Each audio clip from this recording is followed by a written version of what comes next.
Hey big head, I'm locked in trying to make this bread. I can't keep on giving you time. I got cash to make it stay. What's up, guys? We are back with the Chili Pepper TJ. Like always, remember to like and subscribe and share with your friends. So since last time, I've gotten these MCE Fenders installed. They came out pretty nice. There's a two-part system. It's kind of hard to get this part installed, but they came out all in all pretty nice. Today we're gonna start putting the interior back in. It's raining outside, so hopefully that clears up. And we decided we're just gonna paint these because I don't think we'll be able to cut the tube fenders and have them match the same as the MCEs. So let's get to it. First things first, we need to reconnect these. So it's just a simple slide in and then bolt. And so we'll do that on both sides. We'll do the center console and then the seats. Okay, now that these are all set, time to throw the center console back in. Now that I have it in position and everything clipped in, you want to go through and put the 6 screws back in, I believe it is. 2 inside, 2 outside, 1 in the cup holder, and 1 by the shifter.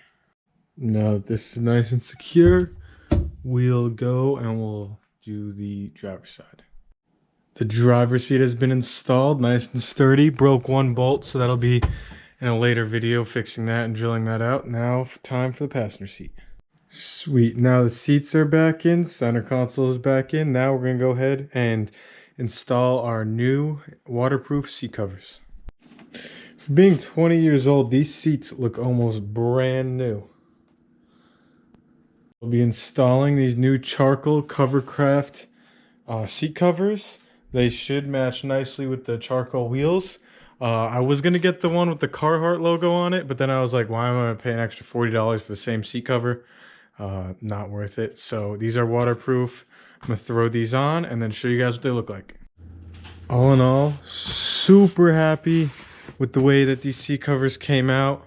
They're waterproof, so that'll be nice. Once all the wrinkles get out of them from the sun and some use, they should be looking perfect. Overall, definitely give these seat covers a 5-star rating. A lot better than my old neoprene ones. So next week, or tomorrow if it's nice, I'll be working on paint and putting the rock sliders back on and fixing the tube fenders. Next video will also be putting the grill back on and putting the wire harness back through. And then a couple more coats on the rock sliders. We have some circle rear headlights coming in. Gotta break out the new rear bumper with tire carrier. And then we'll start looking into new wheels. Doing the wheel wells and just more paint and minor stuff we have to do. Not sure which top or if I'm gonna go with a hard top this time around because it's all a ton of holes in it from the rollover. So we'll see what we do with that. Make sure to follow the Instagram, Chili Pepper 4x4, and tune in next time.